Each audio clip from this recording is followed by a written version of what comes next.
Winston Churchill. I knocked him off his... knocked him, and I said, sorry, sir. He went, that's all right, boy. He went.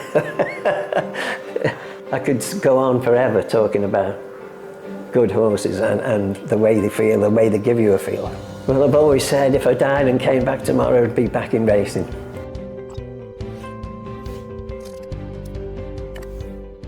Hey everyone, welcome to Follow Minds. In this episode I went to Newmarket, the UK, and I met Wally in the National Horseracing Museum. He is in Newmarket since 70 years, working, living, enjoying horse racing, tells us a lot about this, also gives us some advices to younger people. It's so interesting what he has to say. Enjoy the interview. Yeah, this is Wally. We have some people who don't know anything about you. I just know a little bit, we just met, but maybe you want to tell who you are, what do you do?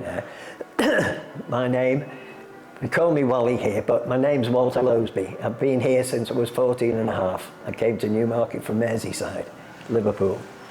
I came as an apprentice jockey. I served 3 years of my apprenticeship with a man called Joe Lawson, who trained Never Say Die. That was Leicester's first Derby winner.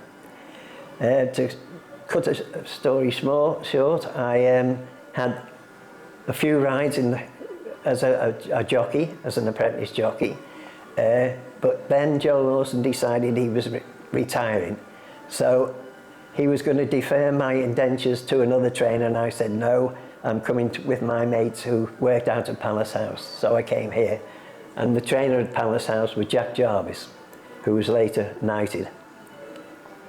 So, anything else you'd like to know? Yes, because we're talking about horse racing, and as you told me, first you're 84, which is incredible. Yes. And you've been in horse racing since you were 14, right? Yes, yeah. So tell me, what's horse racing for you? Many people don't know horse racing, anything about horse racing, so I think it's really interesting to see somebody so passionate like you. I saw it in your eyes when you saw us advising and telling something. Yeah, tell me, what means horse racing for you? Horse racing was my life.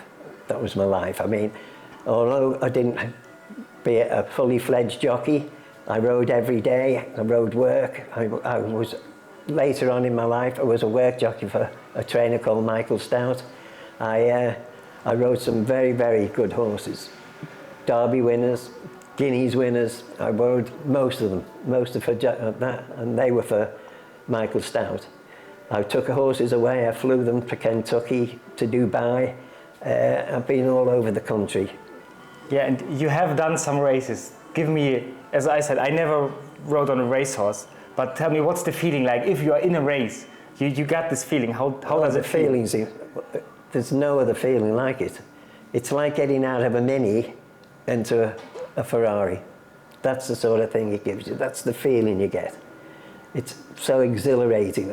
I mean, I could go on forever talking about good horses and the way they feel, the way they give you a feel. Good horses always give you that natural feel that they know they're good. Yeah, I can only imagine, like if you feel something back, you're not in cars that have no personality, but horses have personality. Exactly. I think it gives a lot back. They've all got their own personalities. I mean, I used to ride a filly called Petrushka.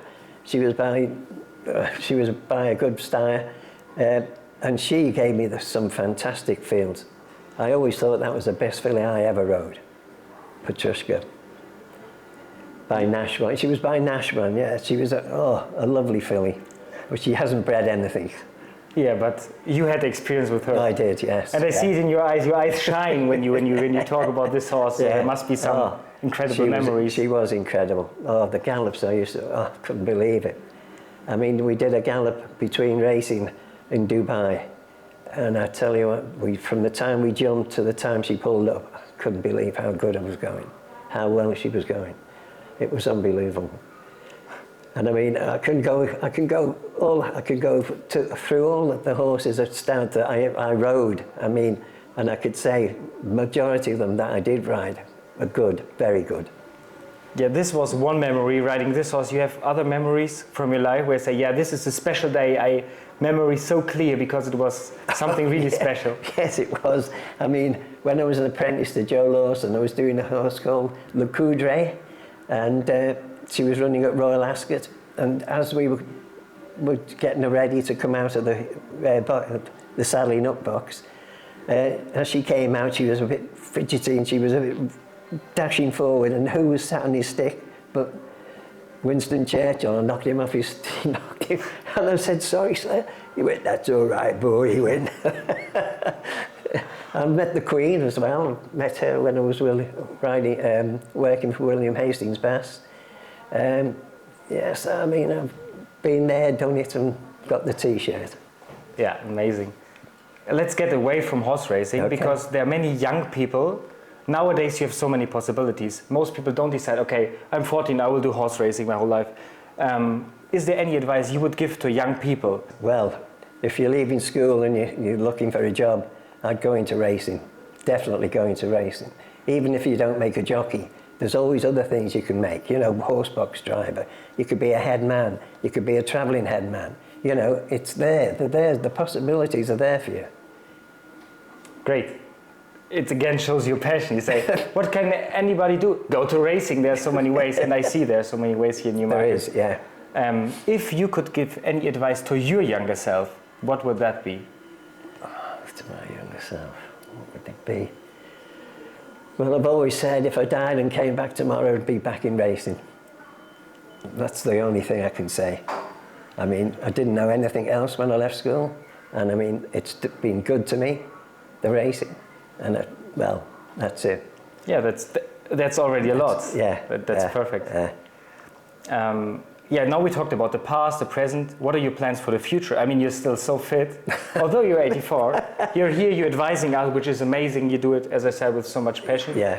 Do you have some goals or some plans? Well, my goals, I think, all my goals is my family keeps healthy, and the children that are coming along, my grandchildren, my great-grandchildren, I hope they all live to a good old age like me and enjoy their lives. And I guess there's one more thing you do. You inspire people who come here. Because if people like us see people like you sharing their passion, it gives you so much. And we feel really thankful, and we see much more in the sport as we already did before. That's really valuable, and thank you so much for this.